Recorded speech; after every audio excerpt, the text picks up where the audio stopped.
Hay una novedad en el franciscanismo del siglo XVI, una novedad que, si quieren, podemos también rescatar en el preconcilio Vaticano II y el tiempo posterior, inmediatamente del concilio, en las comunidades y en los frailes de esta zona norte, por lo menos zona que estoy en este tiempo conociendo, que me parece como muy importante detenernos.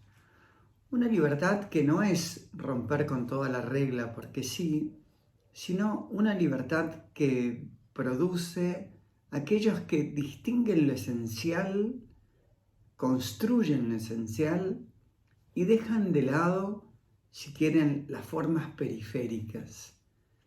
En este camino largo y en este camino sinodal que se nos invita a construir, creo que es interesante rescatar la acción de los frailes del siglo XVI. Los frailes, cuando llegaron a América, no solo acompañaron la conquista y se diferenciaron de la conquista, sino que intentaron y buscaron crear un proyecto absolutamente novedoso que ellos llamaban Iglesia Autóctona, Iglesia Indiana.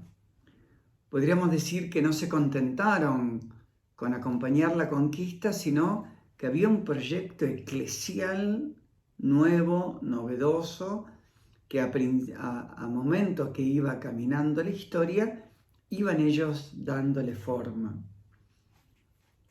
Para ellos no fue la simple extensión geográfica de un cristianismo europeo. Para los frailes del siglo XVI fue la constitución de una nueva iglesia. Y por eso entran rápidamente en conflicto con una orden tan valiosa como la franciscana, pero si quieren mucho más aferrada a la ley como fueron los dominicos, y entra en controversia rápidamente con el clero secular y con los obispos, cuando los primeros obispos dejan de ser franciscanos o dominicos y comienzan a ser obispos del clero secular. Y esta controversia tiene como puntos fundamentales. No suele ser una controversia teológica, es más una controversia metodológica. Los frailes, en controversia con los dominicos, creen que hay que administrar el bautismo inmediatamente. Basta que el indígena diga que estaba dispuesto a ser bautizado, que no era necesaria una larga preparación catequística, sino que la gracia del bautismo iba a acompañar la posterior preparación catequística. Los dominicos y después los obispos diocesanos exigen una preparación intelectual previa a recibir el bautismo. Los frailes bautizaban entonces cantidad de comunidades, 5.000, 10.000, y bautizaban masivamente porque creían que la gracia y el acompañamiento posterior iba a ser de estos pueblos neocristianos pueblos verdaderamente evangelizados. Y no solamente que la controversia está por esta primer parte de la metodología, sino que los frailes, al bautizar masivamente, comienzan a simplificar el rito del bautismo, un rito proveniente de la liturgia romana. Los frailes más detenidos en la catolicidad, en la universalidad que encuentra singularidad, que en la catolicidad que se estructura en la forma romana. Somos profundamente católicos y romanos porque obedecemos al sumo pontífice, al obispo de Roma. Pero nos distinguimos y nos queremos diferenciar de que la única forma de expresar el cristianismo sea la forma litúrgica y ritual que Roma tiene. Y acá hay una controversia que se mantiene aún hoy. En esto de las iglesias particulares, que tienen diversidades regionales, diversidades y autonomías diferenciadas. Pero los frailes entonces, por este bautismo masivo, comienzan a suprimir los óleos, suprimir la sal que iba con el agua bendita, simplificaban el rito de bautismo. Decía la ley canónica que un laico, y lo dice también hoy, que un laico solo puede bautizar en peligro de muerte. Frente al peligro de muerte de un niño o un adulto, cualquier laico puede bautizar. Los frailes del siglo XVI creían que este peligro de muerte debía ser extendido a la ausencia del sacerdote. Cuando ellos consideraban que el sacerdote por un año entero no iba a pasar, le pedían a sus catequistas laicos que bauticen. ¿Por qué? Porque consideraban que el peligro estaba, como si quieren, era una concepción mucho más amplia del peligro de muerte.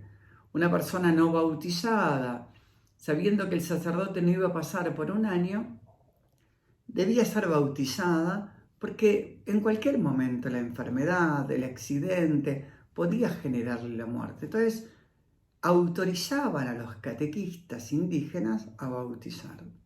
Sumamente interesante.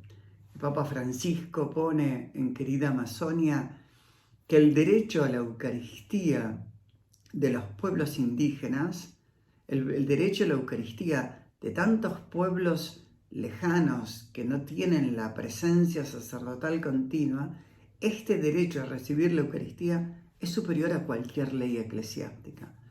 Siglo XVI, Papa Francisco en Querida Amazonia, y nos encontramos que, por ejemplo, aquí en Aguaray, aún en la creación de la parroquia, los frailes le daban a ciertos laicos la invitación y la potestad para que bauticen en las regiones más lejanas, que ellos sabían que no iban a poder llegar. Así, dialogando hace poco con Herminia Roldán, una mujer que hoy tiene 94 años, dice: yo bauticé muchos chicos wichí en La Loma, y muchos otros catequistas estaban autorizados, y no solo en peligro de muerte, estaban autorizados por los frailes a dar el bautismo a niños que se sabía que el sacerdote tardaría meses en llegar o tardaría años en llegar. Hoy nos encontramos con la misma controversia. Parecería que si no hay una delegación absoluta de los pastores, de la institución eclesial, parecería que muchos de los pueblos que nosotros hoy atendemos en verdadera lejanía, pueblos que no reciben la presencia sacerdotal más que una vez por año, siquiera, o pueblos que están más cercanos geográficamente, pero por la multiplicidad de tareas no pueden acceder a los sacramentos, y nos encontramos con que la ley termina siendo mayor que la libertad de lo esencial y de la gracia. Termino con una reflexión del profesor Ratzinger, antes de ser papa, antes de ser obispo, doctor en teología, profesor en teología, que decía simplemente esto: por encima de la autoridad papal, por encima de toda autoridad, está la autoridad de la propia conciencia. Porque si no salvaguardamos la autoridad de la conciencia, podríamos caer en autoritarismos institucionales que impidan al discípulo caminar libremente aquello que él entiende, comprende en libertad, que es su seguimiento. Ojalá que hoy pudiéramos reflexionar y recuperar, hoy que tanto se habla de sinodalidad, pudiéramos recuperar esta libertad que es la verdadera comprensión de qué es lo esencial y dejar de lado muchas de las cosas que no son esenciales.